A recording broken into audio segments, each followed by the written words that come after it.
win or pole positions in politics. We got a very, very tight race going on in Iowa. And we got all these candidates vying for not only voters' attention, but the money guys' attention.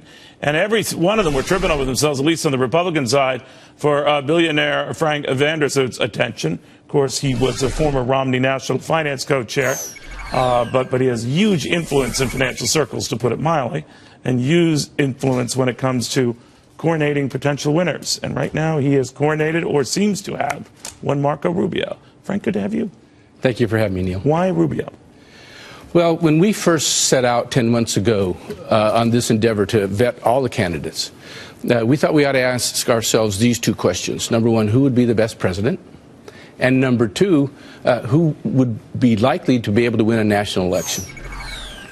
In the beginning, we worried about maybe getting two different answers. One might be the best president, one might be most electable. But in the end, it turned out to be, in our mind, far and above one person, Marco Rubio. Not Donald Trump. Not Donald Trump. Why not?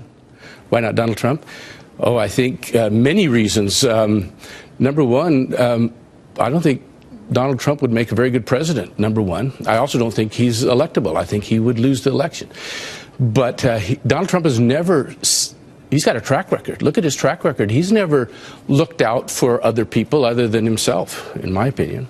He's tapped of rage, though, right? Well, I love the fact that he speaks out and he's not politically correct. That resonates with me also. Right. I like the fact that he says things as he sees them. We need a president that will do that.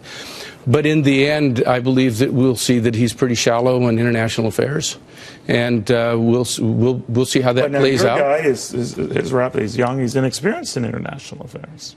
Well, he serves on the International Affairs Committee. Right. He's got a lot of depth, I believe. As we see him articulate his position, I think that it'll become clear that he is the best informed and the most articulate. And I think that bodes well for someone who not only is going to lead the country, but is seeking the nomination of either the Republican Party or the election itself. I think that he'll shine above all the others as those debates play out. Interesting. Suzanne and Ralph, we're going to extend this a little bit here. This is obviously very interesting. Frank, let me ask you about some of the others you passed on. Jeb Bush comes to mind. He was the runaway front runner before Donald Trump emerged. Why not him? Well, many of my friends threw in right from the beginning behind Jeb Bush. Right. We didn't. He's a great man. I think he would be a good president, but we need a great president. And I think a great president. What affects your decision? You're obviously a shrewd investor. You know what you're doing with your money. What is it that made him look like a bad bet? The ability to articulate your position in a way that will resonate with the average person, that they will get behind you and support the decision that you made. And Well, how do you know he couldn't? He did it for 8 years as Florida governor. Well, we've seen him in the debates. The debates were crucial, weren't they? The debates were pretty crucial.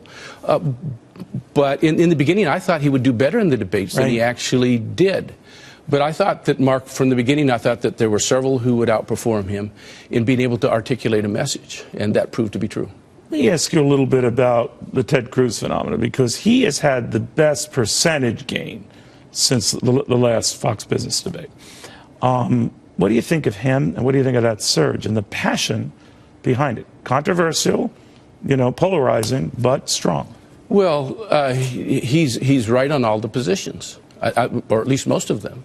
I believe I can support him on his positions, but when you look at him versus Marco Rubio, the difference is how they articulate their positions, and in a way, I think we need a president that's going to unite this nation and get people who disagree with you also on board, not just galvanize one versus another. And I think that's where Marco Rubio really excels. He can. They said that about Barack Obama 8 years ago. They said that about George Bush 8 years prior, that they look like they could be unifiers and get the two sides. It never happens. Well, it didn't happen in the case of Barack Obama, but I believe it will happen in the case of Marco Rubio. Why? Well, he hasn't attacked individuals ever in his career.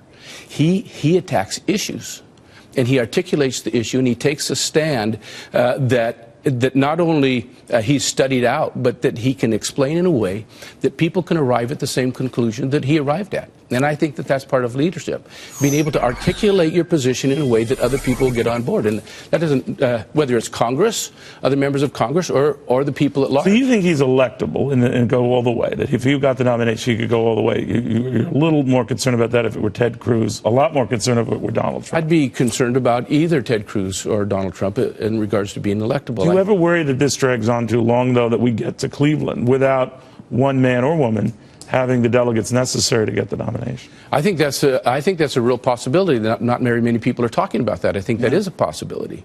But we've got the system that we've got, and I think it will play out in a way that will allow Marco Rubio to show that he has the best grasp on the issues, both domestic and internationally. So you're committed, but I always, those other rich individuals, Sheldon Adelson comes to mind, the Koch brothers come to mind, they're holding pat. What do you make of that? So many with so much money holding pat. You know, I've talked to many of these people, and some are going to hold out until the first 3 or 4 primaries. I think that's particularly dangerous to do. I think we could easily end up to have a Republican nominee that's not electable. And we've experienced that, and you know, we've got a whole number of elections. Do you fear that Donald Trump, if he's not treated right and he's mad at the establishment, bolts as a third-party candidate, that would torpedo the Republican ticket? It would torpedo. I don't know. I hope that he has better character than that, but I think that's a viable question. He says the establishment is piling on him. Is that true? I don't know. I think that there are people who disagree. I think that I'm certainly not part of the establishment, but I think that people disagree with his approach, and I don't think he is at all prepared to be president of the United States. And I think that will become more and more evident as they talk about what's going on an international basis. I think he's got a good grasp of domestic, especially economic issues. So you think this terror issue has pivoted Marco Rubio to the forefront? I think it will. I don't think it has yet, but I think it will. We're told that Mitt Romney, and you were his financial co-chair, actually likes Rubio the best of the bunch. Is that true? I don't know. I know that he likes him a lot. I think you know. I don't. He hasn't represented to me that he liked anyone particularly the best, but I know that he likes Marco Rubio a lot. All right. Very good seeing you, Frank. Frank Vandersloot, talk about influence and power. That is so, and he commits his money behind this candidate, Marco Rubio. That could be a big game changer. We'll be following it very, very closely.